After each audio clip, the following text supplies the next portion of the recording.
Robert Berdella, The True Story of the Kansas City Butcher, Historical Serial Killers and Murderers, True Crime by Evil Killers, Volume 5, written by Jack Rosewood, narrated by Gaius M. Thynne.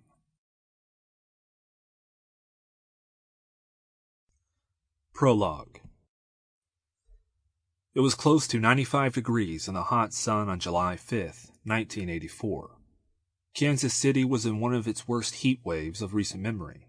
The air stifling hot, and the forecast for the next few days was for even warmer temperatures. Things were good in America. The economy had bounced back under President Ronald Reagan. The Vietnam War was a distant memory, and there was a sense of optimism in the air. Duran Duran's pop hit Reflex was #1 on the music charts, and the Eddie Murphy crime comedy Beverly Hills Cop was the top movie in Kansas City theaters.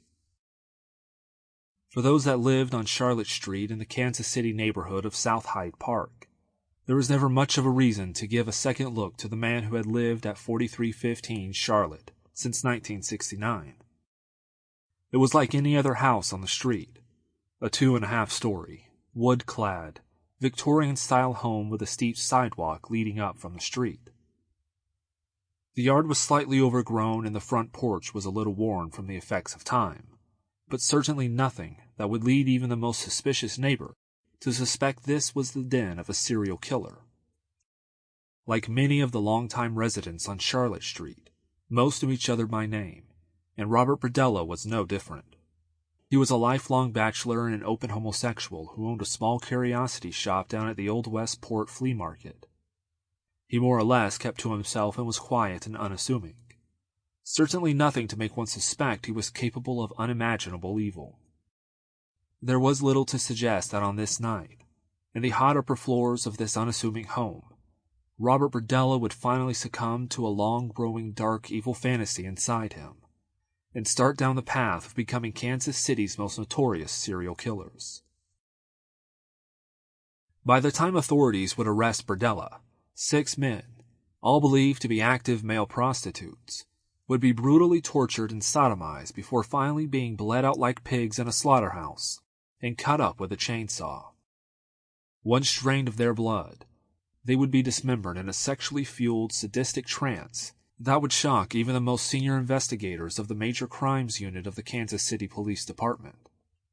The brutality of the crime spoke of a dark rage, one where Berdella found intense sexual excitement from the terror of his victims.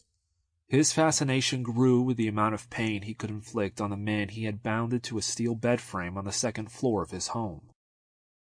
His torture methods were designed to provide him a sexual release, drawing particular excitement from the inability of his victims to stop his assault or fight back. He craved control and would often use cotton swabs to rub liquid bleach into the eyes of his prey, causing temporary blindness and extreme pain. If they were to scream, he would inject liquid Drano into their throats, causing a terrible burning reaction caused by the sodium hydroxide that would start to dissolve tissue in and around the vocal cords. Driven by a sexual fetish, Berdella's obsession with torture was an outreach of his homosexuality and ignited by an experience when he was 16, where he was sexually assaulted by a coworker while working as a line cook. By the time he had reached his 30s, his torture methods included forced sodomy fueled by an unquenchable excitement, during which he would anally rape his victims as many as 5 times per day. His methods were always the same, and included injections, electric shocks, and physical beatings with a steel bar. He kept detailed notes of his exploits and the type of torture he would inflict, including detailing the drugs and substances he injected his victims with. During his torture sessions, he would keep track of the various foreign objects, including vegetables and steel bars, he would insert into the anuses of the men he held captive. He had concocted a crude abbreviation system to keep track of the timeline of his torture tactics using handwritten notations such as FING-F, which stood for fucking his victim with his finger, or carrot-F, which referred to the use of a large carrot to sodomize his victims.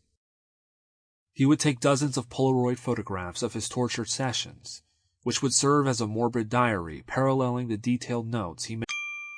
Sample complete. Ready to continue?